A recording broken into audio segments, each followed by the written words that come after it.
Salam pemenang di dalam Kristus Yesus. Saya percaya Tuhan Yesus sudah memberi kemenangan buat kita melalui kematian, kebangkitan, kenaikannya ke surga. Dan Dia menyertai kita untuk kita menang menghadapi hidup ini, mencapai kemenangan yang sudah Tuhan siapkan bagi kita. Nah sobat medsos yang dikasih oleh Tuhan, firman Tuhan pagi hari ini terambil dalam 1 Tesalonika 5 yang ke-18. 1 Tesalonika 5 ayat 18, demikian firman Tuhan, mengucap syukurlah dalam segala hal, sebab itulah yang dikehendaki Allah di dalam Kristus Yesus bagi kamu. Nah, sobat yang dikasih oleh Tuhan, sebelum saya memulai khotbah renungan saya pagi hari ini, ada cerita. Ini cerita, sobat. Jadi waktu itu ada seorang pendeta, lalu dia punya ponakan. Lalu pendeta ini berkunjung ke rumah ponakannya yang sedang kehilangan. Kehilangan apa? Kehilangan motor. Ponakannya menangis. Lalu Pak Pendeta ini menghibur ponakannya. Pak Pendeta ini tanya, kenapa kamu menangis? Iya, habis motor saya hilang. Semalam dicuri oleh orang. Ya, lalu Pak Pendeta biasa dia menguatkan ponakannya, sudah kamu berdoa, nanti Tuhan tolong, mengucap syukur saja, jaga hati ya. Lalu pendeta ini pulang. Nah esok harinya pagi-pagi tiba-tiba ada seorang pria yang tidak dikenal datang mengetuk rumah Pak Pendeta, Pastori. Shalom Pak Pendeta, selamat pagi. Pak Pendeta bilang, yo shalom, ya ada apa ya, siapa ini ya? Karena Pak Pendeta kenal, mulailah pembicaraan, perkenalan. Lalu pria ini mengeluarkan amplop. Pak Pendeta akhirnya apa ini? Pria ini bicara begini, Pak Pendeta ini ucapan syukur saya. Ternyata amplopnya cukup tebal. Pendeta tanya-tanya, wah kenapa ini ucapan syukur? Untuk apa ini? Pria ini menjawab, saya mengucap syukur saja, saya dapat berkat dari Tuhan. Lalu diterimalah amplop itu, lalu Pak Pendeta berdoa mendoakan si pria ini. Pak Pendeta cukup senang ketika pria itu pulang, Pak Pendeta membuka amplopnya. Banyak juga ini, lumayan. Wah, dia mengucap syukur. Tuhan terima kasih buat berkat-Mu. Saya percaya Engkau memelihara burung gagak untuk menghidupi hamba-Mu. Maka inilah saatnya saya terima berkat itu. Wah, dengan senang. Ya, dengan senang dia melihat uang, menghitung uang itu. Siang hari, ponakannya menelpon. Pak Pendeta, omnya ini. Om, saya disuruh Pak Polisi untuk ke kantor polisi, untuk ambil motor. Saya harus bawa surat-surat, tapi saya harus temenin sama Om. Mau nggak Om? Pendeta ini penasaran, siapa ini yang mencuri motor ponakannya? Lalu sore itu pergilah ponakan dengan omnya, Pak Pendeta ini. Sampai di kantor polisi, menceritakan kejadian, ternyata polisi ini kenal dengan Pak Pendeta. Oh kalau begitu Pak Pendeta, mari kita lihat.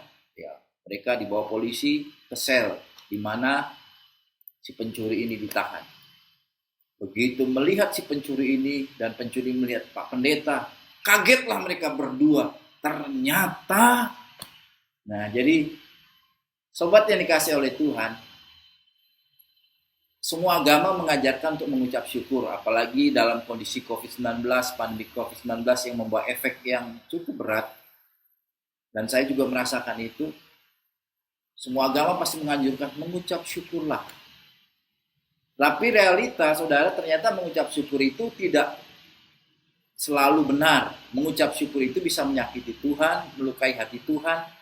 Mengucap syukur itu ada yang salah. Nah, banyak contoh dalam kehidupan ini.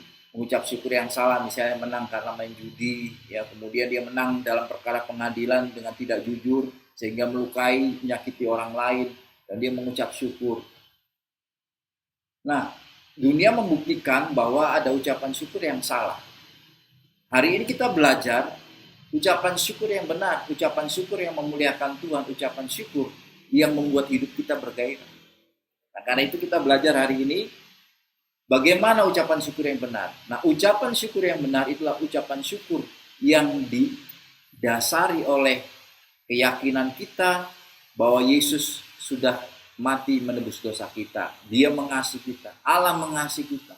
Ini keyakinan yang mendasari ucapan syukur yang benar. Sehingga kita ketika mengucap syukur, ucapan syukur kita tidak melukai siapapun, baik Tuhan ataupun sesama.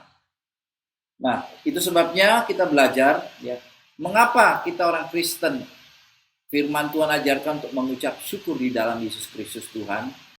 Sobat yang dikasih oleh Tuhan, ucapan syukur yang berdasarkan atas karya kematian, kebangkitan Tuhan Yesus Kristus, ini merupakan ucapan syukur yang akan menyenangkan hati Tuhan.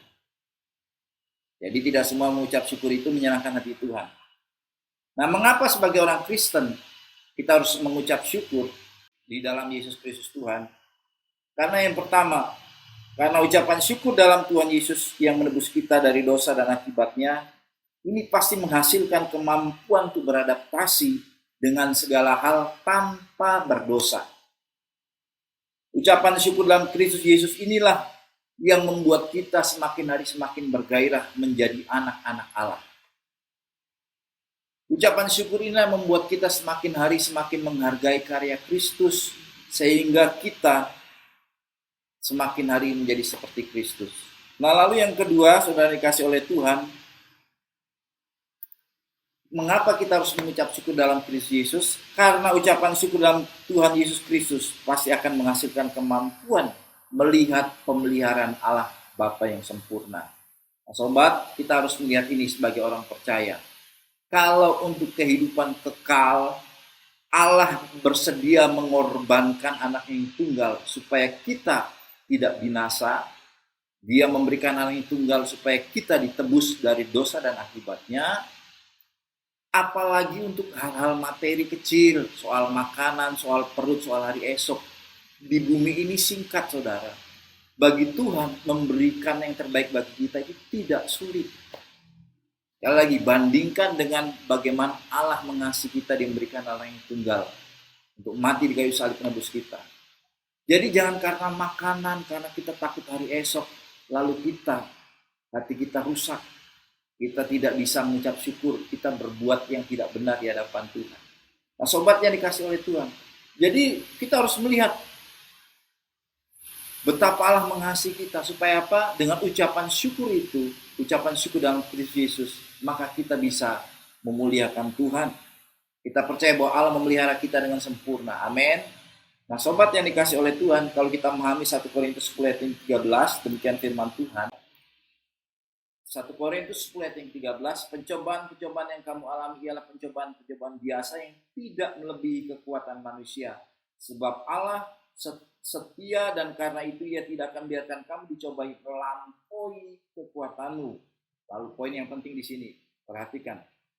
Pada waktu kamu dicobai, Dia akan memberikan kepadamu jalan keluar sehingga kamu dapat menanggungnya. Sekali lagi, sehingga kamu dapat menanggungnya. Nah, sobat yang dikasih oleh Tuhan, ketika kita mengucap syukur dalam Kristus Yesus, maka masalah berat, tantangan hidup, ya apapun yang kita alami, penderitaan dan kesukaran yang kita sedang jalani, itu akan membuat hidup kita senantiasa mengucap syukur. Karena kita melihat karya Kristus yang luar biasa bagi hidup kita. Kita yakin pemeliharaan Allah sempurna. Dan kalau lihat dalam ayat tersebut 1 Korintus 10 ayat yang ke-13, saudara, ternyata Allah mengizinkan setiap manusia menghadapi masalah dan persoalan, menghadapi tekanan penderitaan yang begitu berat, karena Allah ingin supaya kita menemukan, menggali, memaksimalkan potensi yang sejak awal Tuhan sudah sertakan bagi setiap manusia yang diciptakannya. Potensi apakah itu? Potensi untuk menjadi kreatif. Nah, saya percaya dalam pandemi COVID-19, ketika kita mengucap syukur, maka kita akan kreatif. Kita akan menemukan jalan yang Tuhan inginkan. Saya percaya kesulitan masalah persoalan bagi kita orang Kristen hari ini akan memunculkan banyak orang-orang Kristen yang berkreatif. Nah, sobat yang dikasih oleh Tuhan, jadi bersyukurlah dengan masalah persoalanmu. Pandang kepada Kristus, maka kita akan menjadi manusia yang kreatif. Dan kreativitas inilah yang membuat kita bangkit, yang membuat kita muncul, membuat kita unggul dalam setiap masalah dan persoalan yang kita hadapi. Dari mana itu kreativitas muncul? Dari ketika kita mengucap syukur atas karya Kristus yang mati di kayu salib, menebus kita dan menyiapkan tempat di sorga bagi kita. Nah, yang ketiga, karena ucapan syukur di dalam Tuhan Yesus Kristus pasti akan menghasilkan kekuatan untuk tetap setia melayaninya, tekun melayaninya dalam segala keadaan. Nah, sobat yang dikasih oleh Tuhan, bukankah Tuhan Yesus memberikan teladan pelayanan yang baik? Itu sebabnya hukum terutama dalam sebuah pelayanan adalah Yesus Kristus sendiri. Dia mengajar barang siapa yang ingin melayani, maka dia harus berkorban. Barang siapa yang melayani harus seperti Yesus. Yesus memberikan teladan. Kita harus melayani sama seperti Kristus telah melayani kita. Nah, pelayanan Kristus itu bukan pelayanan yang kemudian mendatangkan kehormatan, pelayanan yang kemudian menguntungkan. Tidak. Tuhan Yesus datang ke dunia mengosongkan dirinya. Dia melayani kita di muka bumi ini 3,5 tahun. Hasilnya apa? Hasilnya dia dicaci maki, hasilnya dia tidak dihormati, hasil akhirnya dia disalib sebagai orang yang bersalah. Nah, itu sebabnya saudara, kalau kita melayani Tuhan, mari kita layani seperti Kristus sudah melayani kita. Jadi masalah persoalan penderitaan itu biasa.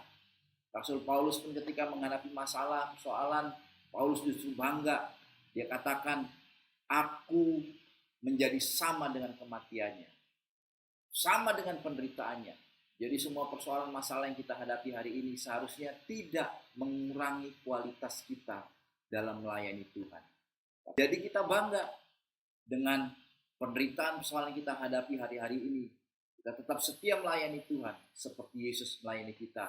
Nah, sobat yang dikasih oleh Tuhan, kalau kita melayani Tuhan, lalu kemudian ada masalah persoalan, sedikit saja kita undur, kualitas pelayanan kita berkurang, maka sebenarnya kita tidak melayani Tuhan Yesus. Tidak seperti Tuhan Yesus. Kita sedang melayani diri sendiri, kita sedang memuaskan ego kita. Kita ingin semua orang menghormati kita, kita ingin semua orang tidak menyakiti kita, kita ingin semua orang memandang kita. Tapi mari, kalau engkau orang percaya, mengucap syukurlah dalam segala hal di dalam Yesus Kristus Tuhan. Supaya apa? Supaya pelayanan kita tetap setia dan tekun seperti Yesus sudah melayani kita. Selamat mengucap syukur dalam segala hal di dalam Yesus Kristus Tuhan. Tuhan memberkati kita.